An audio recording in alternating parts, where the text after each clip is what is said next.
संख्या है सतसाई भगत जी, चोर बाजार से सामान खरीद सकते हैं या नहीं, क्योंकि वहां पर सस्ता सामान मिलता है और पुराना सामान मिलता है। यदि मार्केट में नया सामान खरीदेंगे तो इतने पैसे नहीं हैं। क्या परमात्मा के लिए भी चोर बाजार से सामान हम खरीद सकते हैं? कृपया शंका का समाधान करें। भगत जी,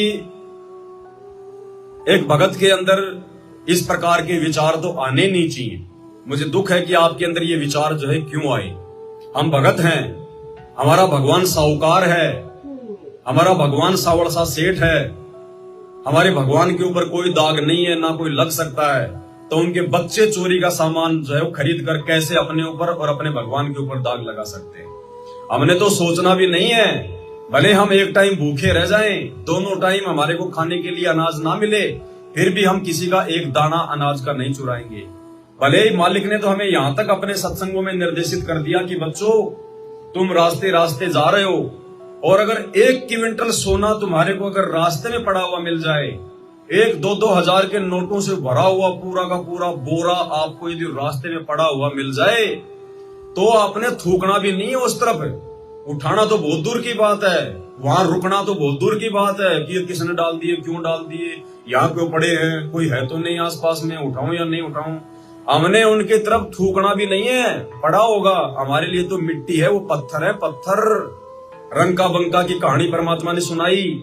रंका और बंका को परमात्मा 12वीं या 13वीं सदी में जब नामदेव जी का जन्म था, उस समय परमात्मा ये तो लीला जो है करते रहते हैं, साधु संत महात्मा का रूप धारण करके अपनी आत्माओं को जगाते रहते हैं।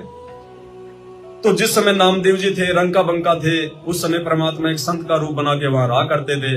नामदेव, रंका बंका और उनकी बेटी वंका सब उनकी शरण में आ गए थे। अब वंका बंका जो थे बहुत ज्यादा वो गरीब थे, जंगल से लकड़ियां तोड़कर लाते, अपना गुजारा करते, झोपड़ी डाल रखी थी, लेकिन भगवान की भक्ति में बहुत ही ज्यादा जो है वो दृढ़ थे, ज्ञान समझ में आ गया था। तो नामदेव जी ने उनकी हालत देखकर एक दिन अपने गुरुजी से कहा कि गुरुजी, आप इनको थोड़ा बहुत कोई जो है धन क्यों नहीं दे देते? ये बेचारे इतने निर्धन है, बड़ी मुश्किल से इनका गुजारा होता है, आप इनको थोड़ा सा जो है धन दे दीजिए। तो परमात्मा ने कहा कि बेटा, ये धन नहीं चाहते, मैं तो देना चाहता हूं लेकिन ये लेना नहीं चाहते धन। बोले गुरुजी, ऐसा थोड़ी होता है, धन तो हर कोई चाहता है। बोले भाई, ये नहीं चाहते। बोले गुरुजी, ऐसा नहीं हो सकता, आप इनको थोड़ा सा देके तो देखो। तो नामदेव ने ज्यादा अगर जिद की तो परमात्मा ने कहा भाई ठीक है, चलो तुम्हारी ये कोशिश भी पूरी कर देते हैं। रंका बंका जंगल से लकड़ियां तोड़कर अपने सिर पर जो है की बंडल रखकर ला रहे थे। उस समय वो कच्चे रास्ते हुआ करते थे। परमात्मा और नामदेव एक झाड़ी के पीछे जो की छुपकर जो है वो बैठ गए और परमात्मा ने सोने के जेवरात उनके रास्ते में डाल दिए। अब आगे जो की रंका था और पीछे उसकी पत्नी थी वंका, बंका। अब नाम उसने बंका ने देखा, रे भाई यहाँ तो सोने के गहने पड़े हैं और भाई हम तो भगत हैं, और भगत के मन में अगर दोष आ गया, अगर दूसरे की संपत्ति को देखकर, तो हमारे तो भक्ति का सत्यानाश हो जाएगा। भाई परमात्मा तो कहते हैं कि दूसरे की संपत्ति को और दूसरे की माँ बहन बेटी को तो बिल्कुल जो है जहर की नजर से देखना है, तो ये तो भाई सत्यानाश हो जाएगा। तो बंका ने क्या किया, उसके ऊपर मिट्टी डालना शुरू कर दी कि कहीं ये मेरी पत्नी की नजर में ना आ जाए सोना चांदी, और वो इनके ऊपर अपना जो की मन डिगाकर अपनी भक्ति का सत्यानाश ना कर ले। वो उसके ऊपर मिट्टी डालने लग गया। अब पीछे से देख लिया उसकी पत्नी ने, वंका ने, कि भगत जी तो सोने पे मिट्टी डाल रहे हैं। तो उसने पीछे से आवाज लगाई, बोले भगत जी क्यों अपना समय बर्बाद कर रहे हो, चलो चलो, क्यों मिट्टी पे मिट्टी डाल रहे हो, अजी क्यों मिट्टी पे मिट्टी डाल रहे हो, चलो ना, अपने किस काम के ये। उसी समय उसने कहा कि भाई भगतमती तो मेरे से भी ज्यादा तगड़ी है। दोनों चल दिए और पीछे से नामदेव का छोटा सा मुंह हो गया परमात्मा के सामने। नामदेव को अपनी गलती का एहसास हो गया कि मैं तो फालतू में अपने आप को बहुत बड़ा साधु महात्मा समझ रहा हूं, मैं तो रंका बंका के जो की चरणों की धूल भी नहीं हूं। तो भाई और बहनों, ये सत्संग हमें गुरुदेव भगवान ने इसीलिए सुनाए थे कि आने वाले दिनों में हमारे सामने भी ऐसी परिस्थितियां जो है कि काल उत्पन्न करेगा, या परमात्मा हमारी जो है परीक्षा लेने के लिए इस प्रकार की परिस्थितियां भी पैदा कर देगा। भले हमें आने वाले समय में 2 टाइम का खाना ना मिले टाइम पे, भले हमारी आर्थिक स्थिति जो है बेहद जो है दयनीय हो जाए, लेकिन हमने अपनी नीयत नहीं डिगानी है। बिल्कुल भी दूसरे के धन पर, दूसरे की संपत्ति पर अपनी नीयत नहीं डिगानी है, बिल्कुल भी। ये सत्संग इसीलिए किए भगवान ने। सत्संग जो है ये परमात्मा की आत्मा है, और जब तक हम इन सत्संगों का आत्मसात नहीं करेंगे, हम परमात्मा के प्रत्येक वचन को फॉलो नहीं कर पाएंगे। और परमात्मा ने अपने एक सत्संग में भी बताया है, पतिव्रता के अंग में, कि जिस घर में चोरी का धन आता है, 2 नंबर का धन आता है, रिश्वत का धन आता है, मान लीजिए कोई बहन बेटी है, उसके पति ने या उसके माता पिता ने नाम नहीं लिया है और वो लोग 2 नंबर का काम करते हैं, चोरी करते हैं, रिश्वत लेते हैं, मिलावट करते हैं, और यदि वो उस बेटी या उस बहू को यदि वो पैसा लाकर दें, तो परमात्मा ने सख्त आदेश दे रखा है कि उस बहन बेटी ने जिसने नाम ले रखा है, उसने उस 2 नंबर के जो है पैसे को, धन को हाथ भी नहीं लगाना, वरना वो गड़ जाएगी।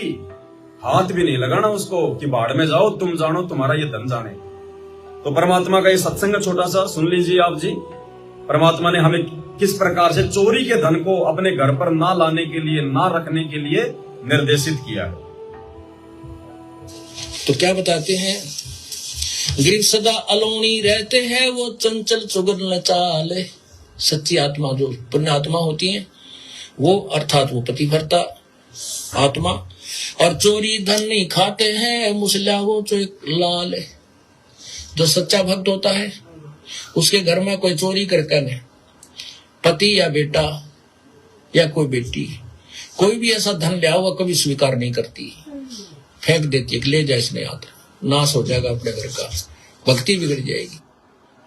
हक हलालम खाते हैं, सो साहेब दर जाही, लाल मुझे घर में धरे, सो पतिव्रता नाही। चोरी के धन अपने घर पर रख ले, वो भक्त नहीं है, पुरुष है चाहे स्त्री।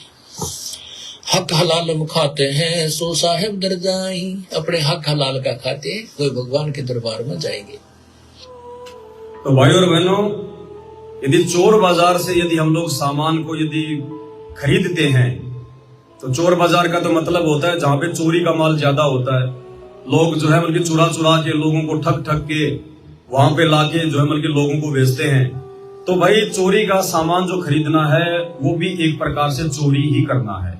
तो हमने भगत जी भूल कर भी ये गलती नहीं करनी है, भले वहां पे चाहे आपको फ्री में क्यों ना मिलता हो, लेकिन हमने चोर बाजार से या फिर ऐसे किसी भी व्यक्ति से हमने सामान नहीं खरीदना है जो कि चोरी का है, जो कि 2 नंबर का है।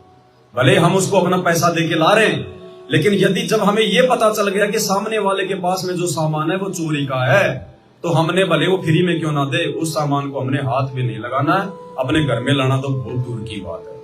और रास्ते में कोई चीज पड़ी है, कोई मोबाइल है, कोई सोना चांदी, कोई पैसे वगैरह, हमने बिल्कुल भी हाथ नहीं लगाना भगत जी भूल कर भी।